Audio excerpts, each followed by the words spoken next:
Time for war had come to Worms, and the court of King Gunther was all astir.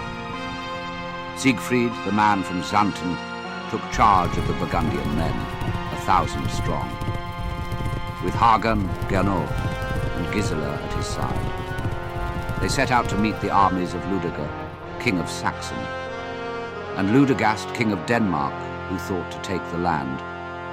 The Burgundians marched with spears and shields, their banners high, and Siegfried rode at the front, his face set like a man who knew no fear. They met the enemy in a wide field, where the Danes and Saxons stood in great number. The fight began with a clash of steel, and blood soon marked the ground. Siegfried pushed forward, cutting through men as a farmer through wheat, and none could stand before him. Ludegast, the Danish king, saw him coming and raised his sword to meet him. Ludegast, thou king of Danes, thy army will not prevail. Lay down thy sword, or I'll have thee bound and brought to Worms. What dost thou say? Fight on, or yield, for I am here to make an end to this. I know thee, Siegfried, and thy name is fearsome.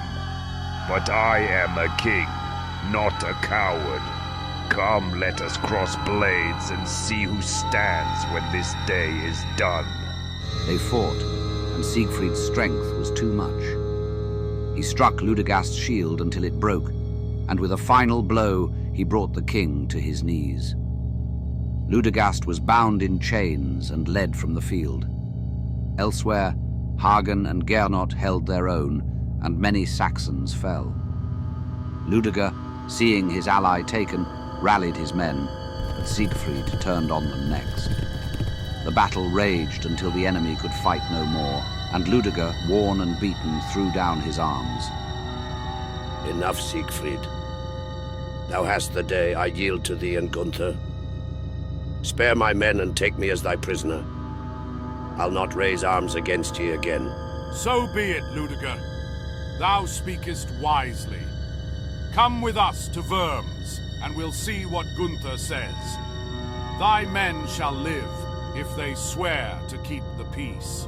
The Burgundians gathered their captives, with Ludegast and Ludeger at the fore, and turned back to Worms. Many had fallen, but Gunther's men stood tall, and Siegfried's name was on every tongue.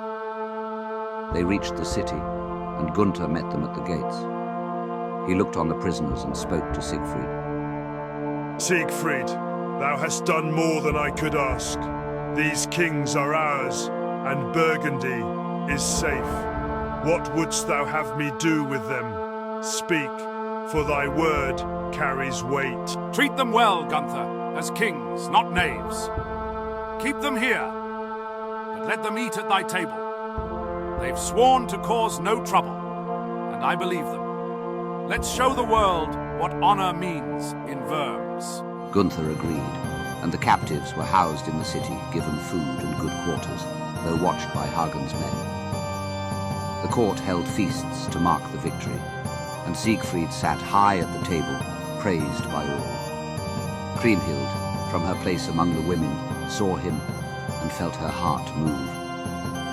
She had turned from love, but Siegfried's deeds made her wonder if such a man might change her mind. He too thought of her, catching her glance across the hall, but said nothing. The days passed with music and talk of the war, and Worms was a place of pride. Yet fate, always near, looked on, ready to stir the hearts of those who feasted, for good or ill.